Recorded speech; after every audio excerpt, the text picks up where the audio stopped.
चलिए फ्रेंड्स, आज हम स्टार्ट करते हैं यहाँ पे financial statements of sole proprietor, एक पूरा चैप्टर सिंगल शॉट में। टेलीग्राम का लिंक डिस्क्रिप्शन में दिया हुआ है, वहां से ग्रुप में ज्वाइन कर लीजिए ताकि आपको हर एक नोट्स जो कॉमर्स के वो मिलते रहें। चलिए यहाँ पे स्टार्ट करते हैं। पहले हम क्या करते हैं, इसका मीनिंग देखते हैं कि फाइनेंशियल स्टेटमेंट्स का क्या मीनिंग है। Financial statements are the statements, मैं डेफिनेशन यहाँ पे आपको करवा रहा हूँ कि फाइनेंशियल स्टेटमेंट एक ऐसी स्टेटमेंट्स हैं जो कि प्रिपेयर करी जाती है। प्रिपेयर करी जाती है, कब प्रिपेयर करी जाती है? That is prepared at the end of the accounting period, accounting year के एंड पे। मतलब साल जब खत्म हो जाता है तब ये हम प्रिपेयर करते हैं टू डिटरमाइन। क्यों प्रिपेयर करते हैं, क्या डिटरमाइन करना होता है?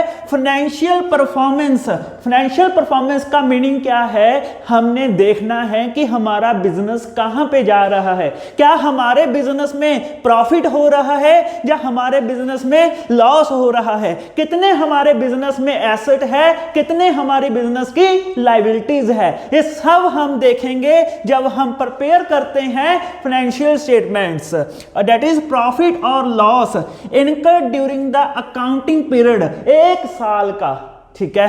And also the financial position of the business as on that date. हम ये बना रहे हैं उस टाइम की हमारी फाइनेंशियल पोजीशन क्या है, ये भी डिटरमाइन कहां पे करी जाती है? Financial statements of sole proprietor में।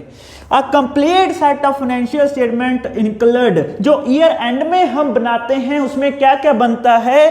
पहले बनता है trading and profit and loss account, second पे बनता है बैलेंस शीट। चलिए, ये उम्मीद करता हूं डेफिनेशन आपको समझ में आई होगी। अब आगे चलते हैं, देखते हैं कि ट्रेडिंग अकाउंट हम कैसे बनाएंगे। जी प्रोसीड करते हैं हम आगे। फ्रेंड्स, आगे प्रोसीड करने से पहले हमें यह मालूम होना चाहिए कि डायरेक्ट एंड इनडायरेक्ट एक्सपेंसेस का डिफरेंस क्या है, इनका क्या मीनिंग है। ओके तो अगर मैं यहां पे डायरेक्ट एक्सपेंसेस की बात करूं, डायरेक्ट मींस क्या होता है?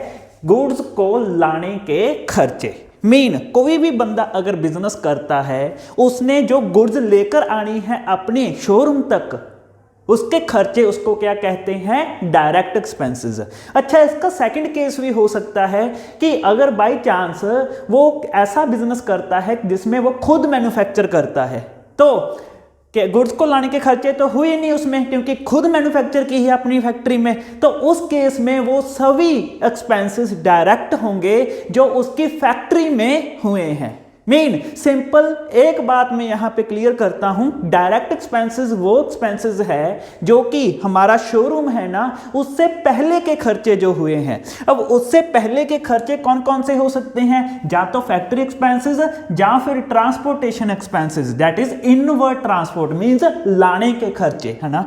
तो अगर मैं फैक्ट्री एक्सपेंसेस की यहां पे बात करूं, फैक्ट्री एक्सपेंसेस में क्या क्या आ सकता है? Power, fuel and power, factory rent, wages and salary, factory lightning, consumable store. And अगर ट्रांसपोर्टेशन एक्सपेंसेस की बात करी जाए, उसमें क्या क्या आ सकता है यहाँ पे? Carriage inward, cartage, freight inward, octroi, custom duty, expenses on purchase. Friends, ये सभी एक्सपेंसेस आप एक बार नोट डाउन कर लो अपनी कॉपी पे। एंड ये सभी एक्सपेंसेस डायरेक्ट हैं। ये डायरेक्ट एंड इनडायरेक्ट एक्सपेंसेस का क्या करना है वो हम आगे देखेंगे। फिलहाल के लिए ये सभी एक्सपेंसेस नोट डाउन कर लो, क्योंकि आगे जैसे हम वीडियो प्रोसीड करेंगे उसमें ये सभी एक्सपेंसेस आपके काम आएंगे। चलिए जी आगे चलते हैं। डायरेक्ट एक्सपेंसेस हमारे हो गए, यहाँ पे इनडायरेक्ट एक्सपेंसेस देखते हैं। फ्रेंड्स, अब बात करते हैं यहाँ पे इनडायरेक्ट एक्सपेंसेस की। इनडायरेक्ट एक्सपेंसेस वो सभी एक्सपेंसेस है जब प्रोडक्ट हमारे शोरूम में पहुंच गया, चाहे वो हम कहीं और से लेकर आए, चाहे वो हमने खुद मैन्युफैक्चर किया फैक्ट्री में। जब एक बार प्रोडक्ट शोरूम में पहुंच जाता है, उसके बाद शुरुआत होती है इनडायरेक्ट एक्सपेंसेस की। अब शोरूम में पहुंच गया तो क्या वो प्रोडक्ट बिक जाएगा? नहीं, क्योंकि कस्टमर को पता होना चाहिए कि हम ये प्रोडक्ट सेल कर रहे हैं। तो वो सभी एक्सपेंसेस, प्रमोशनल एक्सपेंसेस, वो सभी एक्सपेंसेस जो हमारे शोरूम में होते हैं, वो सभी एक्सपेंसेस जो हमारे शोरूम में काम करते हैं, उनको पे किए जाते हैं उनको क्या कहते हैं, इनडायरेक्ट एक्सपेंसेस। मीन ये सभी एक्सपेंसेस छोड़कर जो और एक्सपेंसेस आएंगे उसको क्या कहा जाएगा, इनडायरेक्ट एक्सपेंसेस। अच्छा, एक बात याद रखना, फैक्ट्री में जो काम करते हैं उनको वेजेस मिलती हैं, बट जो शोरूम में हमारे काम करते हैं उनको सैलरी मिलती है। फ्रेंड्स, क्या होता है, जो वेजेस है वो हमेशा फैक्ट्री का खर्चा है एंड सैलरी है जो हमेशा शोरूम का खर्चा है। ठीक है, तो सैलरी क्या हुई, इनडायरेक्ट एक्सपेंस, बट वेजेस क्या हुई, डायरेक्ट एक्सपेंसेस। फ्रेंड्स, क्या होता है, कई बार हमें ये दोनों मिक्स करके दिए जाते हैं क्वेश्चन में ऐसा लिखा होता है वेजेस एंड सैलरी, तो हमने क्या करना है, फर्स्ट वर्ड देखना है। अब यहां पे वेजेस एंड सैलरी आया है ना, तो वेजेस क्या है, फैक्ट्री का एक्सपेंसेस, तो वेजेस एंड सैलरी दोनों ही हमने फैक्ट्री में कंसीडर कर लेने हैं, mean direct expenses. But in the case यहां पे सैलरी एंड वेजेस हुआ, मीन सैलरी पहले आई वेजेस बाद में आई, तो ये सैलरी है जो वो इनडायरेक्ट एक्सपेंस है, तो हम यहां पे सैलरी को इनडायरेक्ट एक्सपेंस की कैटेगरी में रखेंगे। ओके, तो यही बात याद रखना हमेशा, क्या कि जो पहले का वर्ड है वो हमने देखना है। तो उम्मीद करता हूं आपको डायरेक्ट एंड इनडायरेक्ट एक्सपेंसेस का यहां पे मीनिंग क्लियर हुआ होगा। अब इसी उम्मीद के साथ आगे चलता हूं, आगे प्रोसीड करते हैं जी, हम आगे प्रोसीड करते हैं। आगे हम चलते हैं COGS के फॉर्मूला पे, that is cost of goods sold. अगर इसका मैं हिंदी में मीनिंग बताऊं आपको, हिंदी में क्या मीनिंग हुआ इसका, कि कितनी कॉस्ट की गुड्स मैंने सेल की है। अब देखिए इसका फॉर्मूला क्या है, opening stock plus net purchase. अच्छा, नेट परचेज यहां पे क्या आया, परचेज माइनस परचेज रिटर्न। अगर आपको यहां पे परचेज रिटर्न दी हुई है तो उसे डिडक्ट करना है आपने, एंड प्लस करते हैं यहां पे डायरेक्ट एक्सपेंस, माइनस करते हैं यहां पे क्लोजिंग स्टॉक। अच्छा, तो ये हमारे पास आ गया कि कितनी कॉस्ट की गुड्स हमने सेल करी है, ये फॉर्मूला लगाकर हमने निकाल लिया। अब आगे है हमारे पास ग्रॉस प्रॉफिट निकालना है हमने। ग्रॉस प्रॉफिट का क्या मीनिंग हुआ कि उस कॉस्ट की गुड्स को सेल करके मैंने कितना प्रॉफिट कमाया। सपोज करो यहां पे मैं एक एग्जांपल लेता हूं कि मैंने 5000 कॉस्ट थी जो गुड्स की, वो सेल करी, कितने में सेल करी, 7500 में। 5000 की गुड्स थी, 7500 में सेल करी, मेरे को प्रॉफिट कितना हुआ, 2500। ठीक है, तो यहां पे क्या निकाला, 7500 कैसे आएगा वो निकाला। अब प्रॉफिट निकालना है, वो कैसे निकलेगा, यहां पे पहले तो यहां पे सेल हमें मालूम होनी चाहिए। ठीक है, तो नेट सेल हमें ये दी होगी क्वेश्चन में, या हमें निकालनी भी पड़ सकती है, वो क्वेश्चन टू क्वेश्चन डिपेंड करता है। नेट सेल हमें यहां पे कैसे निकलेगी, sale minus sale return. Sale भी दी होगी, सेल रिटर्न भी दी होगी, इन दोनों को डिडक्ट कर देना है एंड हमारी नेट सेल आ जाएगी।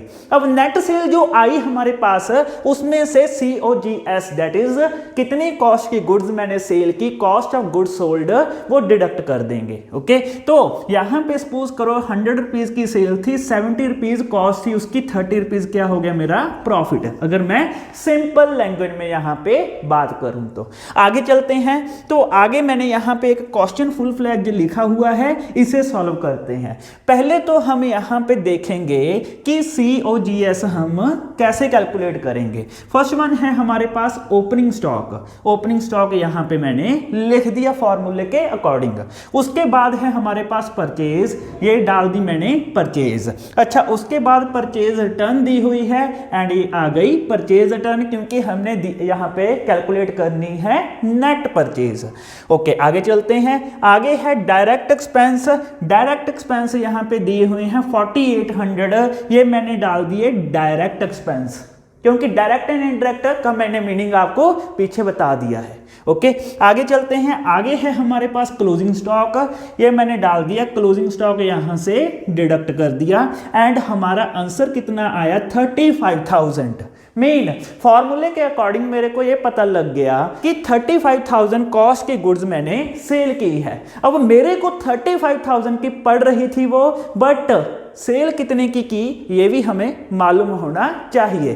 तो यहाँ पे ये भी दिया हुआ है क्वेश्चन में कि 45,000 रुपीज की सेल करी एंड 5,000 उसमें से रिटर्न आ गया। तो हमारी नेट सेल कितने की हुई, यहाँ पे देखिए 45,000 माइनस 5,000 मीन 40,000 रुपीज की गुड्स सेल करी मैंने एंड 35,000 की मेरे को कॉस्ट पड़ रही थी। तो यहां से क्या किया, 40,000 में से 35,000 डिडक्ट कर दिया। हमारे पास जो आंसर आया वो क्या आया, ग्रॉस प्रॉफिट मीन ये गुड्स बेचकर मेरे को 5,000 रुपीज का प्रॉफिट हुआ। अब हम मेन पार्ट है जो ट्रेडिंग प्रॉफिट एंड लॉस, उसमें कंटिन्यू करते हैं, देखते हैं कि ट्रेडिंग प्रॉफिट एंड लॉस अब कैसे बनाया जाएगा। शुरुआत करते हैं हम आगे है हमारे पास, अब रह गया था हमारे पास trading profit and loss account and सिर्फ और सिर्फ हमारे पास बैलेंस शीट रह गई है। तो हम अब शुरुआत करते हैं हमारे trading account and profit and loss की एंड इधरली साइड है हमारे पास बैलेंस शीट। चलिए जी प्रोसीड करते हैं। पहले तो यहाँ पे सिर्फ और सिर्फ मैंने वही COGS का फॉर्मूला अप्लाई किया है जो मैंने पीछे अब करवाया है। COGS का फॉर्मूला क्या था हमारे पास, opening stock plus purchase plus direct expense minus closing stock. तो देखिए वही COGS का formula, opening stock plus net purchase plus direct expense, closing stock हो रहा था माइनस, तो क्लोजिंग स्टॉक इधरली साइड डाल दिया। ये इतना देखा जाए तो COGS का फॉर्मूला ही मैंने अप्लाई किया है। अब उसमें मैंने सेल टर्न यहाँ पे डाल दी ताकि हमें वहां पे भी ऐसा ही करते थे है ना, कि ग्रॉस प्रॉफिट निकालने के लिए सेल से क्या माइनस कर दिया जाता था, नेट सेल से COGS माइनस कर दिया जाता था। तो ये COGS का फॉर्मूला हो गया, इधर हो गया हमारे पास नेट सेल एंड जो भी यहां पे प्लस करके आएगा हमारे पास एंड इधर से माइनस करके आएगा वो क्या आएगा, ग्रॉस प्रॉफिट। अगर बैलेंसिंग फिगर इधरली साइड आ रही है तो ये क्या होगा, ग्रॉस लॉस। उम्मीद करता हूं यहां तक फ्रेंड्स आपको समझ में आया होगा, बिल्कुल सिंपल किया है, ठीक है। अब क्या हुआ, ग्रॉस लॉस है तो इधर कैरी फॉरवर्ड कर देना है एंड अगर ग्रॉस प्रॉफिट है तो इधर कैरी फॉरवर्ड हो जाएगा। अब यहां से एक नया अकाउंट स्टार्ट होता है जिसका नामकरण क्या है यहां पे, प्रॉफिट एंड लॉस अकाउंट। अब प्रॉफिट एंड लॉस अकाउंट यहां से स्टार्ट हो गया। प्रॉफिट एंड लॉस में क्या करना है, जो भी सेल के अलावा कोई भी इनकम है, सेल सिर्फ और सिर्फ ट्रेडिंग अकाउंट में आएगी। रेस्ट ऑफ ऑल जो भी इनकम होगी कहीं और से हुई इनकम, तो हमें वो कहां पे डालनी है, हमें वो प्रॉफिट एंड लॉस अकाउंट में डालनी है। तो ये है हमारा यहां से profit and loss account start हो गया एंड इधर हमने डाल दी वो सब कुछ, वो सभी इनकम जो कि इनडायरेक्ट नेचर की है। डायरेक्ट की कौन सी होती है, जैसे कि मैंने पहले बताया है, सेल, ठीक है। तो ये इनडायरेक्ट नेचर की इनकम यहां पे आ गई, डायरेक्ट एक्सपेंस सभी यहां पे आ गए, तो बचे इनडायरेक्ट एक्सपेंस। इनडायरेक्ट एक्सपेंस सभी इधरली साइड हमें डालने पड़ेंगे। ओके, जब मैंने इधरली साइड इनडायरेक्ट एक्सपेंस डाले एंड उसके बाद जो निकल के आया वो क्या आएगा हमारे पास, अगर ग्रॉस प्रॉफिट में ये सब मैंने ऐड किया, इधरली साइड सब कुछ लेस कर दिया, ये क्या आएगा हमारे पास, net profit. And by chance अगर बैलेंसिंग फिगर इधरली साइड आ रही है, दोस्तों ये डिपेंड करता है कि हमारी बैलेंसिंग फिगर किधरली साइड आ रही है। अगर बैलेंसिंग फिगर इधरली साइड आ रही है माइनस करके तो प्रॉफिट हुआ, एंड अगर बैलेंसिंग फिगर हमारी इधर आ रही है तो ये क्या हो गया, नेट लॉस। ओके, तो आप प्लस करना, इधरली साइड माइनस करना, फिर आपको आंसर पता लग जाएगा कि हमारी बैलेंसिंग फिगर किस साइड आ रही है।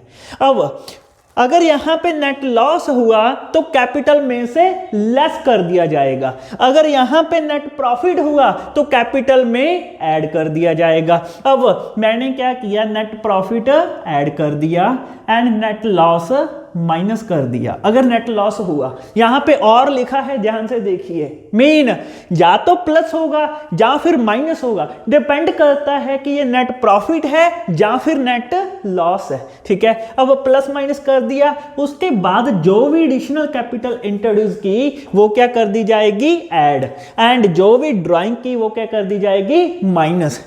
तो ये सभी ऐड लेस करके जो हमारे पास फाइनल आंसर आएगा वो क्या होगी, क्लोजिंग कैपिटल, जो कि बैलेंस शीट के आउटर साइड डाल देनी है। इनर साइड सभी कैलकुलेशन की, कैलकुलेशन करके आउटर साइड डाल दी। उम्मीद करता हूं यहां तक समझ में आया होगा। अब जो भी और आउटसाइड लायबिलिटी है, ये क्या थे, सिर्फ और सिर्फ यहां पे कैपिटल की ट्रीटमेंट की हमने। और क्या लायबिलिटी हो सकती है, बिल्स पेबल हो सकती है, क्रेडिटर हो सकते हैं, मैं बिल्स पेबल भी लिख देता हूं अगर बिल्स पेबल है तो। और जो भी लायबिलिटी है वो डाल देंगे यहां पे, क्योंकि यहां पे तो एक्सपेंसेस आए हैं ना, एसेट लायबिलिटी तो कंसीडर ही नहीं किया हमने। जो भी लायबिलिटीज आई यहां पे डाल दो, उसके बाद ये ऐड कर दो, एंड एसेट इधरली साइड आ गए सभी। मशीनरी, स्टॉक हो सकता है, बैंक बैलेंस हो सकता है, मशीनरी हो सकती है, फर्नीचर हो सकता है, बिजनेस प्रीमिसेस हो सकते हैं, और कोई भी एसेट। ठीक है, तो एसेट सभी इधरली साइड आ गए, लायबिलिटी सभी इधरली साइड आ गई। अब क्या कर दो, अब इसका टोटल कर दो, एंड ये टोटल दोनों साइड मैच होना चाहिए हमेशा, अगर हमारा क्वेश्चन ठीक है। होप करता हूं फ्रेंड्स ये पूरा फॉर्मेट आपको समझ में आया होगा। ठीक है, इसी उम्मीद के साथ आज की वीडियो यहीं पे खत्म करते हैं, एंड नेक्स्ट वीडियो में अब हम financial statements with adjustment continue करेंगे। एक एक एडजस्टमेंट करवाऊंगा, बने रहिए इस सीरीज में एंड तक मेरे साथ, ताकि आपके एक अच्छे मार्क्स आ पाए। थैंक यू दोस्तों for watching the video, and subscribe करना ना भूलना चैनल को अगर कुछ यहाँ पे अच्छा लगा हो। चलिए जी, एंड करते हैं वीडियो की।